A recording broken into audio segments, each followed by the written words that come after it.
Hi అండి, అందరికీ నమస్కారం. నేను మీ Mounika. Welcome back to my channel fishery kitchen vlogs.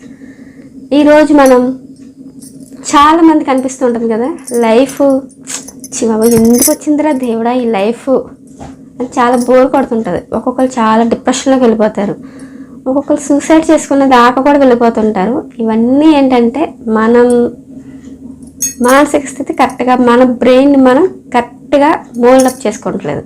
అలా చేసుకుంటే చాలా సమస్యలకి సొల్యూషన్ దొరుకుతుంది. ఎగ్జామ్లో ఫెయిల్ అయ్యామను, లేదంటే ఎవరైనా తిట్టారనో, కొట్టారనో, సమ్ లవ్ ఫెయిల్యూర్ అనో, ఈ రోజుల్లో చాలా చిన్న చిన్న రీజన్స్కి సూసైడ్ చేసుకుంటున్నారు కదా. అలా ఏం లేకుండా నేను చెప్పే ఒక 5 విషయాలు వినండి, నచ్చితే ఫాలో అవ్వండి. మ్యాక్సిమం ఏంటంటే నా ఒపీనియన్ షేర్ చేసుకుంటున్నాను. ఎందుకంటే ఇప్పుడు చాలా ఎక్కడ చూసినా వినే న్యూస్ ఏంటంటే సూసైడ్ చేసుకుంటున్నారు, లేదంటే ఇంట్లోంచి పారిపోవటం. ఇప్పట్లో ఏంటంటే బాగా స్టూడెంట్స్ బాగా ఒకప్పట్లో అంత ధైర్యంగా, కానీ ఏదైనా సమస్య వచ్చింది దాన్ని ఎలాగా ఫేస్ చేయాలి ఏంటన్న అంత వార్లో అయితే ఉండలేదు. ఇప్పుడు చాలామంది వెంటనే డిప్రెషన్లోకి వెళ్ళిపోతున్నారు.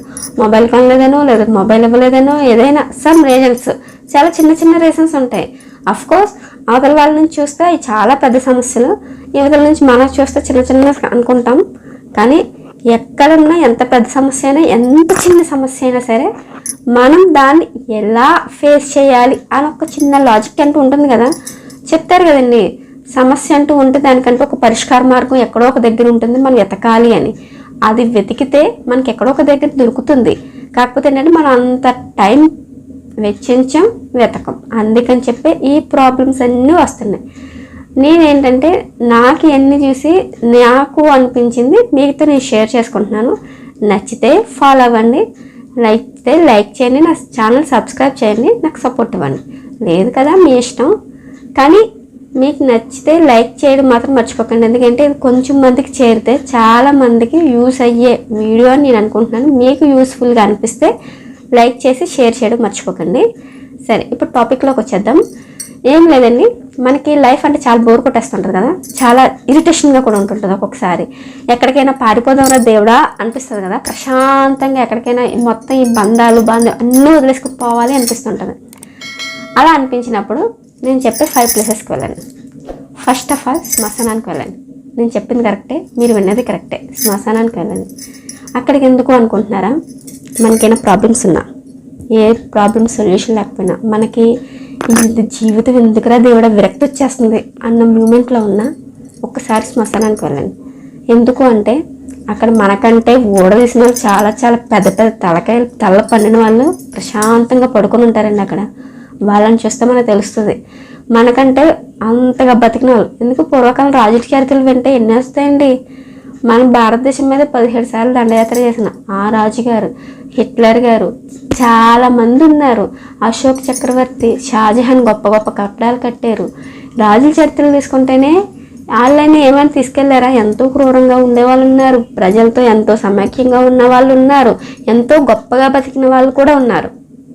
వీళ్ళందరూ కూడా చేరింది ఎక్కడికండి? లాస్ట్కి అక్కడికే వెళ్ళారు. ఒక్కసారి మనం అక్కడికి వెళ్ళి ప్రశాంతంగా కూర్చోండి. మనకున్నదే ఈ డిప్రెషను ఇదంతా పోవాలంటే మొబైల్ తీసుకెళ్ళకండి. ఫస్ట్ ఆఫ్ ఆల్ మొబైల్ ఇంట్లో వదిలేయండి. మీరు ఎక్కడికి వెళ్తున్నదో ఏమీ చెప్పుకుంటా మొబైల్ ఇంట్లో వదిలేసి ప్రశాంతంగా వెళ్ళారనుకో, ఫస్ట్ ఆఫ్ ఆల్ మీరు చేయాల్సింది అదే. ఫస్ట్ చాలా ప్రశాంతంగా ఉంటుంది, మైండ్ రిలీఫ్నెస్ వస్తుంది.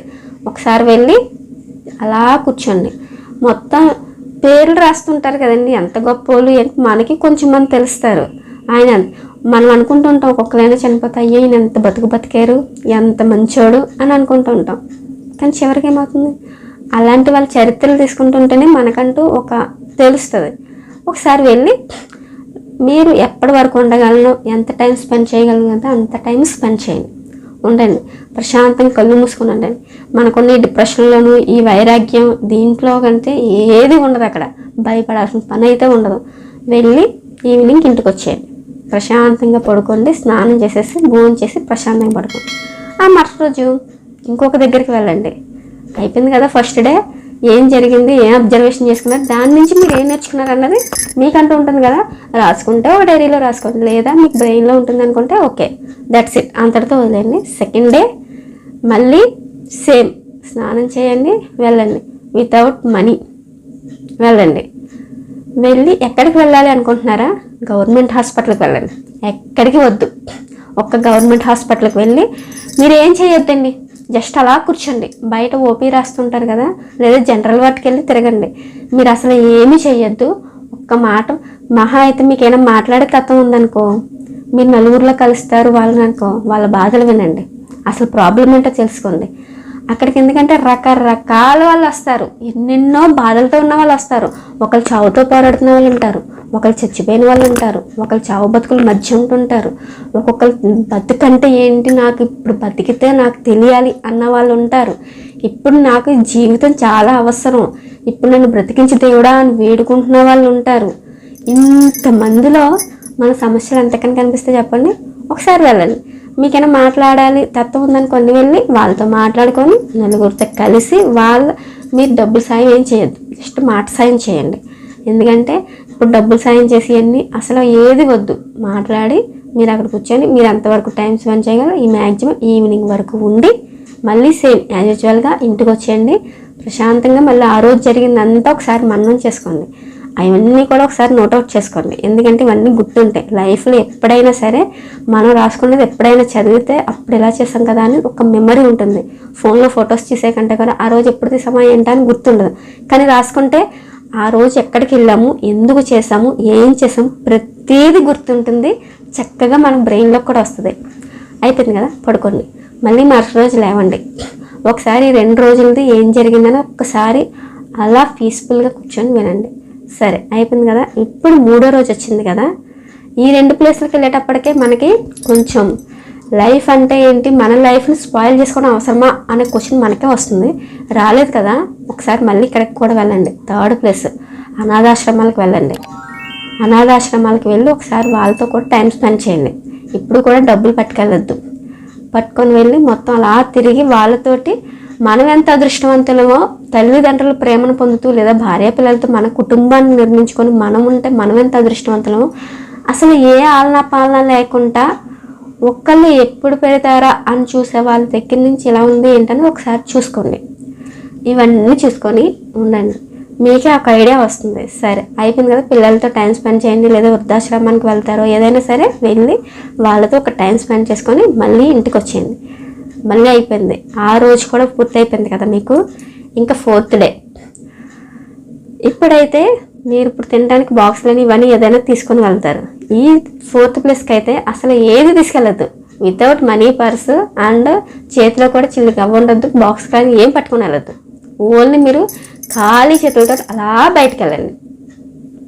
చెప్పేది నిజమేనండి, ఓన్లీ ఖాళీ చేతులతో అలా వెళ్ళిపోండి అంతే. ఎంత దూరం వెళ్ళగలరో మీ ఇష్టం.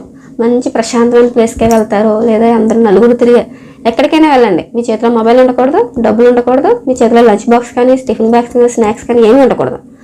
వితౌట్ వాటర్ కూడా ఏమీ లేకుండా వెళ్ళండి. మీకు ఆకలేస్తుంది కదా, అప్పుడు సహాయం అడగండి. ఉంటారు, సహాయం చెయ్యమని అడగండి. ఎవరు చేస్తున్నారో చూడండి. ఆ టైంలో మనకి దొరికే ఫుడ్ చాలా విలువగా ఉంటుంది, చాలా వాల్యుబుల్గా కూడా ఉంటుంది. ఎందుకంటే మనం రోజు ఇంట్లో తింటూ ఉంటాం కదా, ఏదో టైంకి మన వైఫ్ లేదా మన అమ్మ ఎవరైనా వండి పెట్టేస్తుంటారు. వీళ్ళు తెలియడం వల్ల ఏంటంటే టైంకి అన్నీ తినేస్తాం కదా, నచ్చలేదు నాకు ఈ ఫుడ్డే బాగాలేదు అనేసి విసిరికొట్టినవి ఉంటాయి, ఇది ఉంటాయి. కానీ ఒకసారి మీరు ఇలా హెల్ప్ అడిగిన ఫుడ్ అంటే డబ్బులు లేక ఫ్రీగా వచ్చింది ఫుడ్ కాబట్టి టేస్టీగా ఉంటుంది అనుకుంటున్నారేమో. కాదు, ఆకలి విలువ తెలుస్తుంది మీకు. ఎందుకంటే మార్నింగ్ నుంచి మీరు ఏమి తిని ఉండరు, ఎవరైనా హెల్ప్ చేస్తేనే ఆ టైంలో మీకు ఉంటుంది. ఆ టైంలో దొరికిన ఫుడ్ చాలా వాల్యుబుల్గా కనిపిస్తుంది. చేసిన వ్యక్తిని కూడా మీరు గుర్తుపెట్టుకోవచ్చు. ఇంకా మంచితనం మిగిలి ఉందా అంటానికి నిదర్శనంగా కూడా ఉంటుంది. కొంచెం మంది ఉంటుంటారు, కొంచెం మంది తిట్టుకుంటూ ఉంటారు, కొంచెం మంది కసురుతారు, కొంచెం మంది ఎన్నో మాటలు అంటారు. ఇవన్నీ కూడా వేరియేషన్స్ మనకే కనిపిస్తాయి. ఇవన్నీ మనలో ఉన్నవే. ఒక్కొక్కరు ఏంటంటే పోతే పోయిందంటారు, ఒక్కొక్కరు రూపాయి కూడా ఎవరంటారు. ఇవన్నీ ఎలాగుంటాయి, అన్నీ మనలో ఉన్నాయి. ఒకసారి దాన్ని కూడా అలా చెక్ చేసుకొని వెళ్ళండి. ఓకే, ఇది కూడా అయిపోయింది కదా. ఇంకా మళ్ళీ 4వ రోజు కూడా అయిపోయింది, మీకు ఫుడ్ దొరికింది, తినేసారు, ప్రశాంతంగా ఇంటికి వచ్చేయండి. ఇప్పుడు 5వ రోజు పొద్దున్న లేచి మొత్తం ఒకసారి టిఫిన్ లేకపోతే ఏం చేయకుండా మార్నింగ్ ఫ్రెష్గా స్నానం చేసి టెంపుల్కి వెళ్ళండి. ఏమి ఇంకెక్కడికి వెళ్ళద్దు, ఓన్లీ టెంపుల్కి వెళ్ళి ప్రశాంతంగా దేవుడి ముందు జ్ఞానంతో కూర్చోండి.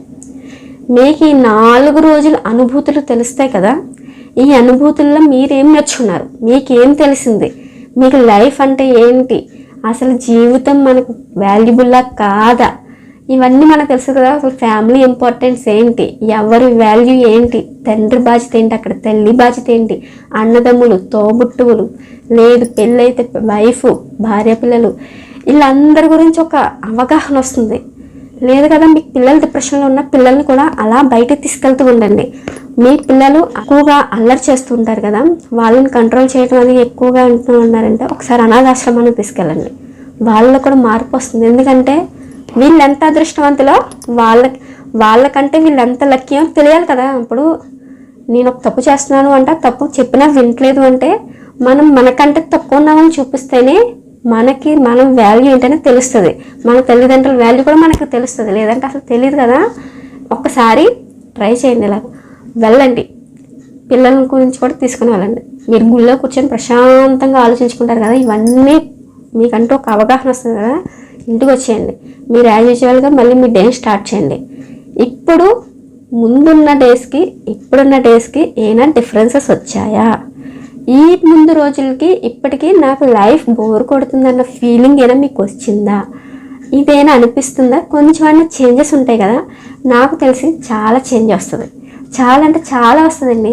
లైఫ్లో లైఫ్ వాల్యూ తెలుస్తుంది, హెల్పింగ్ నేచర్ గురించి తెలుస్తుంది, మనం ఎంత అదృష్టవంతులమో ఏంటనేది బయట సమాజానికి మనకి ఉన్న డిఫరెన్సెస్ తెలుస్తాయి, ఫ్యామిలీకి ఉన్న ఇంపార్టెన్స్, ఇవన్నీ కూడా మనకు అన్నీ అర్థమయ్యేటట్టు తెలుస్తుంది. ఒకసారి మనం అన్నీ వదులుకొని ఒకసారి వెళ్ళి వచ్చేయండి, చాలా బాగుంటుంది లైఫ్. తర్వాత రీస్టార్ట్ చేయండి. మీ పిల్లలతోటైనా సరే ఇది ట్రై చేయించండి. మన పెద్దవాళ్ళ చాలామంది ఉంటుంటాం, ఎందుకు వచ్చిందని ఎవరో జీవితం చచ్చిపోతే బాగున్నాం అనిపిస్తుంటుంది కదా. ఏదో ఒక టైంలో ఎప్పుడైనా అనిపిస్తుంది. ఎందుకంటే ఈ ప్రెజర్స్ తట్టుకోలేక ఒక్కొక్కరికి ఈఎంఐలు ఉంటాయి, మంత్లీ శాలరీ సరిపోదు, ఇంట్లో పిల్లలు స్కూల్స్ ఫీజులు, ఇప్పుడున్న జనరేషన్కి అయితే అసలు ఖర్చులు ఎక్కువ అయిపోతున్నాయి. డబ్బు పెరుగుతున్న కొద్దీ మనకు ఖర్చులే పెరుగుతున్నాయి. కానీ ఒకప్పుడు ఖర్చులు తక్కువ ఉండేవి, డబ్బులున్న ఆప్యాయతలు ఉండేవి. ఇప్పుడు ఏంటంటే డబ్బు ఎక్కువైంది కానీ ఆప్యాయతలు తక్కువైపోయాయి. అందుకని చెప్పి మీకు ఇలా అనిపిస్తే నాకు చెప్పండి. మీకు ఈ వీడియో నచ్చితే లైక్ చేయండి, షేర్ చేయండి, సబ్స్క్రైబ్ చేసుకోవడం మర్చిపోకండి. ఈ వీడియో మీకు నచ్చితే లైక్ మాత్రం చేయండి, ఎందుకంటే మీలాంటి కొంచెం మందికి పంపిస్తుంటుంది అది. ఒకసారి ట్రై చేసి నాకు చెప్పండి.